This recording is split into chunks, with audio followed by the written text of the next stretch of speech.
Hi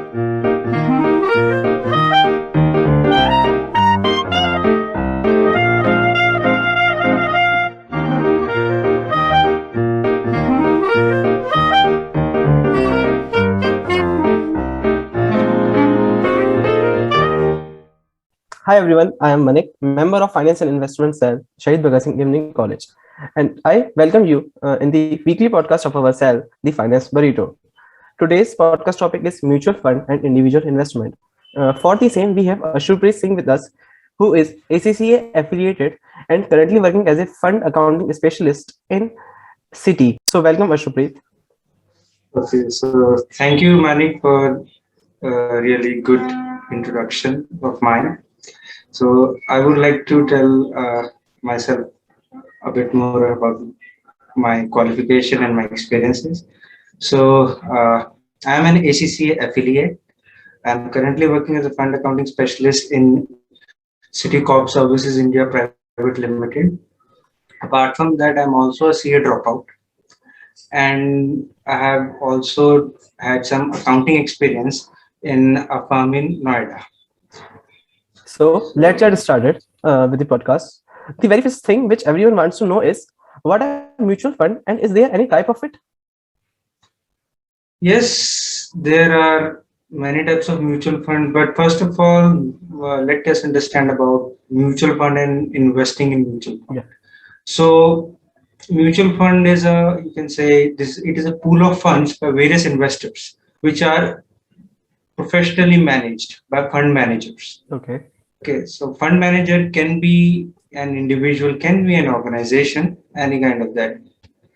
Okay, so and the type, considering the types of mutual fund, these are mostly based on the type of instrument in which the funds are further invested on. Likewise, equity, debt, and third one is hybrid, which invest in both.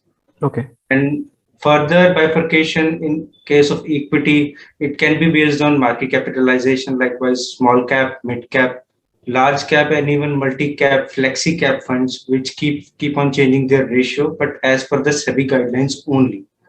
And other bifurcations are for likewise for tax saving, there are ELSS funds, which are also known as equity linked savings scheme. So these schemes provide deduction up to 48,000, or I think 46,800, that might be the correct amount, for ATC. But these have lock-in period for, you can say, around 3 years. The tax funds have lock-in period, but there are open-ended fund as well, which lets an investor to enter and exit at its feasibility. No. So as you told, there are so many type of mutual fund. So can you suggest us the way by which we can select the best mutual fund and what are the parameters to choose one? Look, there are many types of mutual fund, but for investing in a mutual fund, one should consider his or her own objectives. Okay. Likewise, first of all, if you want to invest in mutual fund, you should be having some need to invest.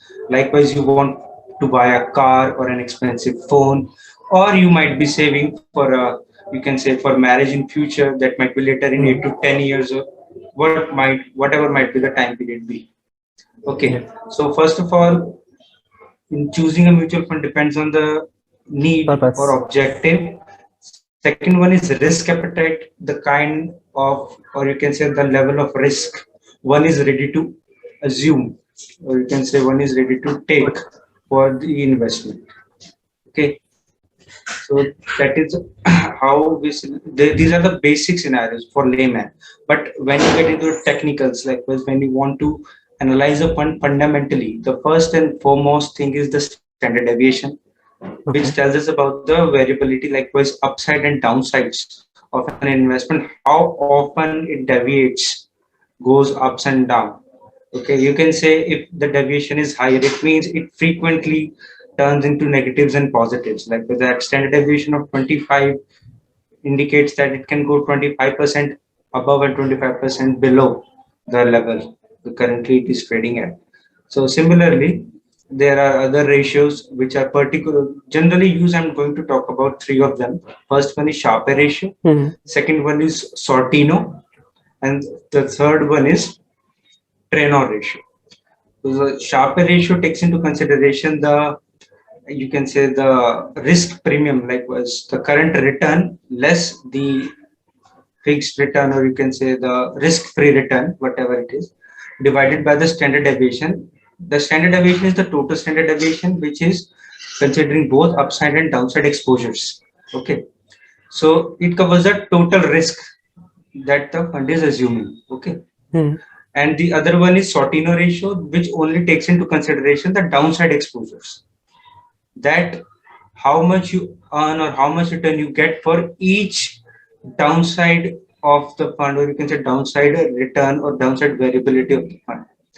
And the third one is Traynor ratio, which takes into consideration the beta. It divides that return or risk premium by beta, and beta indicates the systematic return, systematic risk, sorry, not return, systematic risk. And now you would say systematic and unsystematic risk. In short, systematic risk is the one that we are all facing at a macro level. Likewise, inflation, government policies, these are the factors that cover systematic risk. Unsystematic risk is at the micro level, or you can say fund or an organization specific. In simple terms, for a layman language, I would say the unsystematic risk indicates the capital structure. Likewise, the composition of debt and equity. Similarly, for a fund, it indicates the diversification of the fund. Because more diversified the fund is, lesser its unsystematic risk. So considering that, these are the three ratios. I would say the Sharpe ratio and Sortino and Traynor ratio. All three are good when these are equals to or more than one. That's what we say. Equals to more than one, and even close to one is fine. So that's how these are measured. Oh, Apart from that, the general measures are rolling performance, which we say is the historical performance, although it is advised that not to solely rely on the historical performance, as these cannot guarantee the future performance of the fund as well. Okay. yes. Apart from that, you can say the three major considerations you can take is safety, liquidity, and returns. How Okay. safe your investment is, like risk or volatility. Second one is liquidity, and third one is returns. Return should come later step. First, you should consider the safety. Then is the point of liquidity, that will you get your money back or not. Although factors depend on your vision or for the term you want to invest. If you are considering long-term investment, you might not consider liquidity as much important as a return and safety of your money. Okay. Okay. So it was greatly explained by you. So we let's move forward to the next question, which is how safe is it? As there is always some stereotypes regarding the share market and mutual fund, as they also Yes, said in their advertisements. yes, I would say safety. Now, first of all, let's understand what is risk. Risk is not that it risk is not equals to danger. I would say that it is not Mm-hmm. equals to danger. Risk is volatility of the returns. It includes both Okay. upside and downside exposures. Definitely. Instant profit is also a risk, and instant Mm-hmm. loss is also a risk. Mm-hmm. So that is a volatility which we denote through standard deviation in the numerical terms. So that is the safer or risky side. So risk depends on the type of fund you are investing. But if you invest in equity funds, it will be in line with how you can say market indices are going. If you, I don't know whether you are aware, recently Nifty went down huge, Tomorrow, broke yesterday, below, went yesterday. down below 18,000. I Yes. think 2 or 3 days back. And Sensex down Yeah, by 500 points. yes, that is the downside exposure which our parents stereotypically call risk. That your investment, you lose your principal amount, is called risk. But Yes. at the same time, if we see economy as a whole is growing, economy as a whole Mm-hmm. is growing. Yes, Before definitely. pandemic, or you can say at the start of the pandemic, this Nifty went down to 7,500, and now it is trading at 17,500. Yes. So you can assume that, or you can understand that how the market is growing.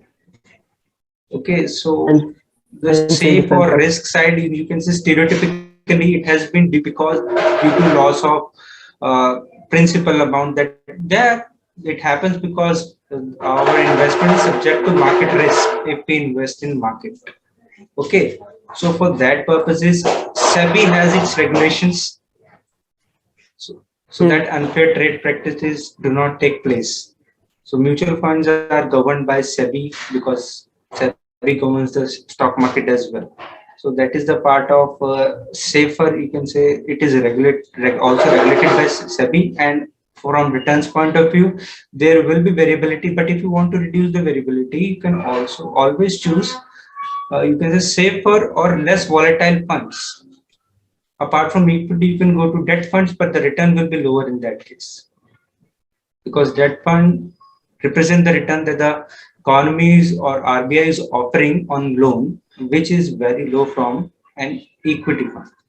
On an average, equity gives around 20-25% return, but debt funds gives only 5 or 6%, maybe 6. But Yes, yes. in 2021 and 2020, it has gone down. I would say that. So there has to be trade-off between the both. If you want extreme safety, like was more than 99% safety, you should go for debt funds. Otherwise, if you are ready to take some risk, I think risk, or you can say ready to accept the volatility of the market, because it is the market that is volatile. If you invest in Reliance, you are not, your investment is never at risk, but it doesn't mean that it won't go down. It can go down, it can go up, but as you know, Reliance Group is growing more and more, so it will eventually increase your investment value. Okay. It, yeah. So the next thing which I would like to know is what is the right time to invest in mutual fund and when to book profit? Okay, so right time to invest in mutual fund. If you ask anybody or me, it's said as soon as possible. Okay. Yes, as soon as possible. Start investing as early as possible. Be it mutual fund, be it saving certificate, or whatever you want. As Warren Okay. Buffett used to say. Yes, but you should always, I would say, it is right that you should start from investing as soon as possible because it will keep growing. Market will keep growing. If you, the best investment is said to be the index funds. Index funds Mhm. are represented by our Mm, indices, yeah, indexes, market index like Nifty and yes, Sensex. yes, You can yes, say yes. these are the these represent our Indian economy. They keep on growing, not just Indian economy, be it any other economy. If you can invest through ETF, you can do that as well. Okay, so that is another point. Plus, expense ratio is also lower on these index funds Yes. because these are not actively managed. They just copy whatever the weights are copied in the indexes. So expense ratio is another important factor in considering which mutual fund you want to invest. I would add to that one because expense ratio can affect your returns in long term brutally. I would say that brutally because as compounding increases your returns, but at the same time there is annually there is, I think, 0.1% to maximum. I have seen 0.1 to 2% of the amount is deducted in the name of management charges for the, so that also that deduction causes your investment reduced by multifolds in longer run. So that has to be considered while investing in mutual fund as well. So that's why it is said to invest in index fund because economy keeps growing. So it is better to grow with the nation or go with the economy, and it is also having low expense ratio as well. So I would say you wanted to know when to book profits. So as I added earlier, When to take it's our all money back. depending on your objectives. If you have invested for the car, when the amount is ready for the car, you can use it to buy the car. And if you need emergency comes up, or if the expense is due or 8 to 10 years in future, like this for marriage, sometimes you need for hospital expenses as well. Now it is required as well. If you do not have health insurance or you have a reimbursement for health insurance, you might need to get your amount into that use as well. So it all depends on your need when you want to use it, and as well as the objective for which you have invested. But in the longer run, keep paying your SIPs on time because that money will make you wealthy in future. Otherwise, it is waste in Okay. bank accounts and other uses. Yes, there are needs, but portion of your income should be used for that. So the last question which we have is which age group should prefer investing in mutual fund rather than other options? Which, Age group should more invest in mutual fund or there is no right answer, as I said. It's as soon as possible, but what you can do is change the proportion on the Mhm. types of the mutual fund you invest. Mhm. Equity has higher volatility, debt has lower volatility, and hybrid gives a mix of both volatility at the same time stable returns. So, considering your age, it is usually said to invest in equities in the proportion of 100 minus your age. So, likewise, if you are 20 years old, you can invest 80% of your investment amount into equities. So, considering equities, you can invest a portion of that 80% into equity mutual fund as well. And as you grow, you can keep shifting your uh, allocation, because if you keep shifting your allocation, you will be looking for the safer returns. You can start moving towards the debt fund as well. So, as we are approaching the end of this podcast, so what piece of advice would you like to give to your junior for their career? So, okay, for career advice, I would say please focus on skill. Degrees and other sorts of things are not going to support you as much, though it will play a role. A good college and a good brand name which you have can never be replaced. Yes, it does shows that it does show that you have done something, you have worked hard. But I would say knowing how to do the work and keep learning, that is the thing that will work in long term. So Thank you so much. always be open to learnings and just keep developing your skills. And skills, I mean that which are required in the market. And Okay. don't go for stereotypes, just look at what you can do best. If you can present best, do work on your presentation skill. Mhm. If you are good at analytics, do work with that. You can do whatever you want, just keep working on your skills. And I would say industry moving towards a freelance economy as well. So you know need not prepare for just for a job. You can do whatever you want, whatever you like, at whatever age you want. You don't need to complete full education. I'm not saying that don't complete it, but Mhm.